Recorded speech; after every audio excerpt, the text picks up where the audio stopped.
नमस्कार मित्रांनो, आज आपण गणपतीला तुळस का वाहिली जात नाही याची कथा पाहणार आहोत. राजा धर्मात्मजी कन्या तुळस ही लग्नाच्या इच्छेने तीर्थयात्रेवर निघाली. तीर्थयात्रेदरम्यान तुळशीने पाहिले की गणेशजी एका गंगेच्या किनाऱ्यावर तपस्या करत होते.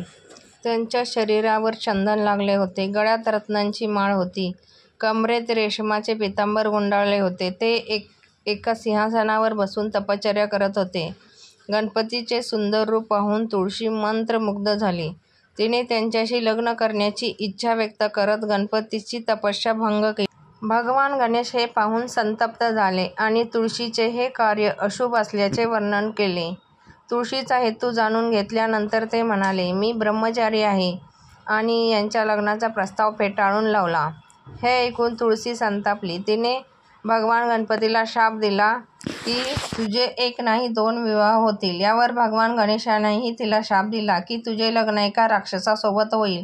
हे ऐकून तुळशीने गणेशाची माफी मागितली. तेव्हा गणेशजी म्हणाले की तुझे लग्न एका शंखचूर्ण नावाच्या राक्षसाशी होईल, पण तू रोपाचे रूप धारण करशील. ते म्हणाले, कलियुगात तुळशी जीवन आणि मोक्ष देणारे असेल, पण तुझा वापर माझ्या पूजेत करणे निषिद्ध असेल. त्यामुळे गणपतीच्या पूजेत तुळशीचा वापर केला जात नाही. तुळसपती हिंदू धर्मात सर्वात पवित्र वनस्पती मानली जाते. ते पूजेच्या साहित्यात वापरले जाते. तुळस ही भगवान विष्णूची आवडती आहे.